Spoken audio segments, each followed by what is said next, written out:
ठंड में मूसलधार बारिश में टूटी झोपड़ी कहानी।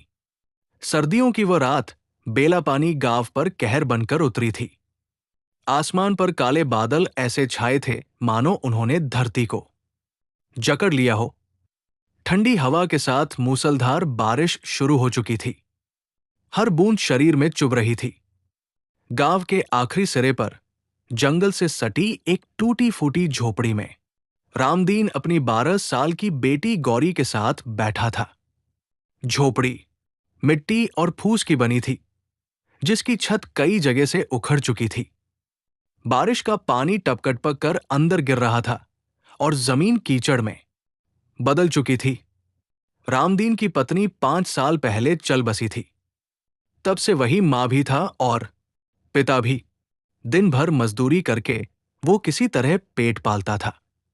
गरीबी ने उसकी कमर झुका दी थी, पर बेटी के सामने वो हमेशा मजबूत दिखने की कोशिश करता था। तेज हवा के झोंकों के बीच अचानक छप्पर का एक हिस्सा टूटकर गिर पड़ा। गौरी डर से कांप उठी। ठंड इतनी थी कि उसके होंठ नीले पड़ने लगे।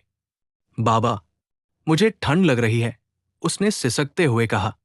रामदीन ने अपनी फटी हुई चादर उसे ओढ़ा दी और खुद भीगता रहा। उसने उसे सीने से लगा लिया, मानो अपनी गर्मी से उसे बचा लेगा। अलाव जलाने की कोशिश की, लेकिन गीली लकड़ियां सिर्फ धुआं दे रही थी। रात गहराती गई। बारिश रुकने का नाम नहीं ले रही थी। गौरी को बुखार चढ़ने लगा।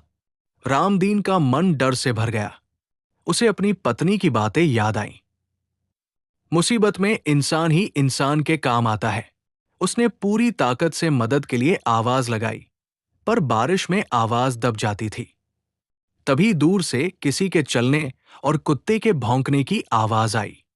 गांव का नौजवान शंकर मवेशियों को देखने निकला था।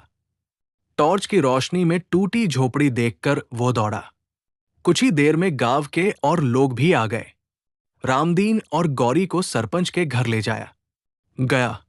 वहां आग जलाई गई, सूखे कपड़े दिए गए।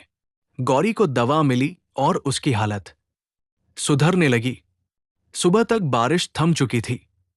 सूरज निकला तो टूटी झोपड़ी का मंजर सबके सामने था। गांव वालों को अपनी उदासीनता का एहसास हुआ। सरपंच ने तय किया कि रामदीन के लिए नया घर बनाया जाएगा। सबने मिलकर मदद की। कुछ ही समय में एक छोटा मजबूत घर खड़ा हो गया। गौरी का स्कूल में दाखिला हुआ। अब वो किताबें लेकर मुस्कराती हुई घर लौटती थी।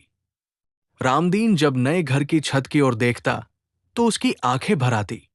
उस रात की बारिश ने उसकी झोपड़ी तोड़ दी थी, लेकिन उसी ने उसे ये सिखाया था कि इंसानियत अब भी जिंदा है।